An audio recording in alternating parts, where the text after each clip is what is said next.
সবাইকে নমস্কার welcome to my channel history IQ.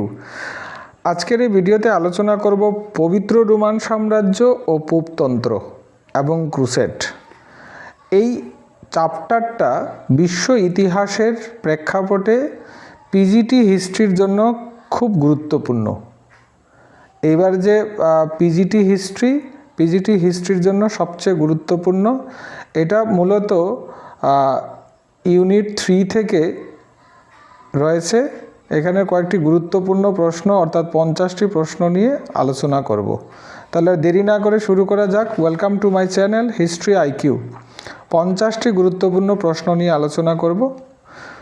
প্রথম প্রশ্ন, পবিত্র রোমান সাম্রাজ্য বা হোলি রোমান এম্পায়ার প্রথম প্রতিষ্ঠিত হয়? উত্তর হচ্ছে 962 খ্রিস্টাব্দে।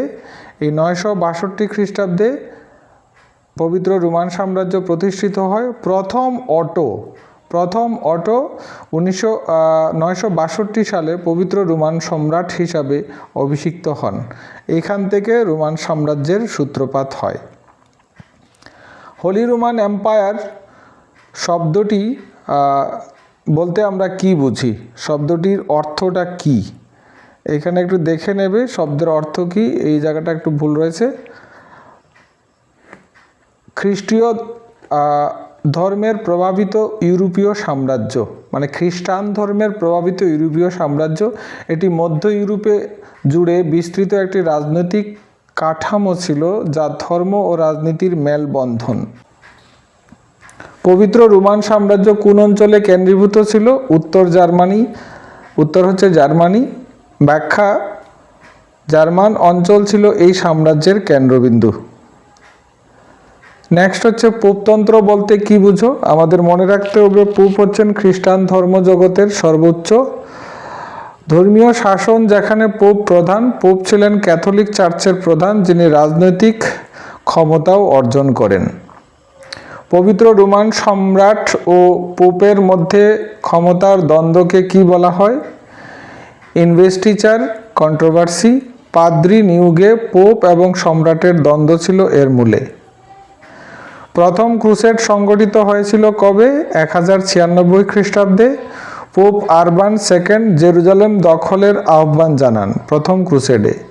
ক্রুসেডের প্রধান লক্ষ্য কী ছিল? খ্রিস্টান ধর্মাবলম্বীদের জন্য জেরুজালেম পুনর্দখল, মুসলিমদের থেকে পবিত্র ভূমি উদ্ধারই ছিল এর মূল উদ্দেশ্য। পোপ আরবান II বা দ্বিতীয় আরবান কোন সভায় ক্রুসেড আহ্বান জানান? ক্লারমন্ট সভায়। 1095 সালে ক্লারমন্ট সভায় পোপ আহ্বান জানিয়েছিলেন। সালাদিন কে ছিলেন? মুসলিম নেতা যিনি জেরুজালেম দখল করেন। তিনি ছিলেন মিশর সিরিয়ার শাসক এবং তৃতীয় ক্রুসেডের খ্রিস্টানদের পরাজিত করেছিলেন তিনি। তৃতীয় ক্রুসেডে অংশগ্রহণকারী ইংরেজ রাজা কে ছিলেন? Richard the lion heart. তিনি ছিলেন বিখ্যাত যুদ্ধনেতা সালাদিনের প্রতিদ্বন্দ্বী। ক্রুসেডগুলি কাকে শক্তিশালী করেছিল? রাজতন্ত্রকে শক্তিশালী করেছিল। ক্রুসেডে কোন ধর্মের মানুষ সবচেয়ে বেশি নিহত হয়? মুসলিম ও খ্রিস্টান উভয়ই। কোন ক্রুসেডে শিশুদের ব্যবহার করা হয়েছিল? শিশুদের ক্রুসেড 1212। ইনভেস্টিচার কন্ট্রোভার্সি শেষ হয় কোন চুক্তিতে? কনকর্ডাট অফ ওর্মস চুক্তিতে 1122 খ্রিস্টাব্দে। কোন পোপ ধর্মীয় সংস্কারে নেতৃত্ব দেন? পোপ সপ্তম গ্রেগরি। ক্রুসেডের ফলে ইউরোপে কি বিকশিত হয়? বাণিজ্য ও নগর সভ্যতা বিকশিত হয়। রোমান ক্যাথলিক চার্চের বিরুদ্ধে অসন্তোষের কারণ কি ছিল? দুর্নীতি ও অর্থলোভ। পোপদের ধর্মীয় ক্ষমতাকে বলা হতো স্পিরিচুয়াল অথরিটি। হেনরি IV মানে চতুর্থ হেনরি বনাম সপ্তম গ্রেগরির দ্বন্দ্ব ছিল পাদ্রি নিয়োগের অধিকার নিয়ে। ইনভেস্টিচার কন্ট্রোভার্সির ফলে কে জয়ী হয়? পোপ তথা চার্চ। ক্রুসেড কাদের মধ্যে সংগঠিত হয়? খ্রিস্টান বনাম মুসলিমদের মধ্যে। ক্রুসেডের ফলে কোন শহরের গুরুত্ব বাড়ে? ভেনিসের গুরুত্ব বাড়ে। ক্রুসেডকে প্রথম সমর্থন দেন কোন সম্রাট? অ্যালেক্সিয়াস প্রথম কমেনাস। হোলি রোমান এম্পায়ার উপাধি প্রথম কে নেন? শার্লামেন। এখানে চার্লামেন আছে, তাকে চার্লামেনও বলা হয়। পবিত্র রোমান সাম্রাজ্য এর অবসান কবে হয়? 1806 খ্রিস্টাব্দে নেপোলিয়নের দ্বারা। কোন ক্রুসেড বাণিজ্যিক উদ্দেশ্যে পরিচালিত হয়েছিল? চতুর্থ ক্রুসেড। চতুর্থ ক্রুসেডে খ্রিস্টানরা আক্রমণ করে কোন জায়গা? কনস্টান্টিনোপল।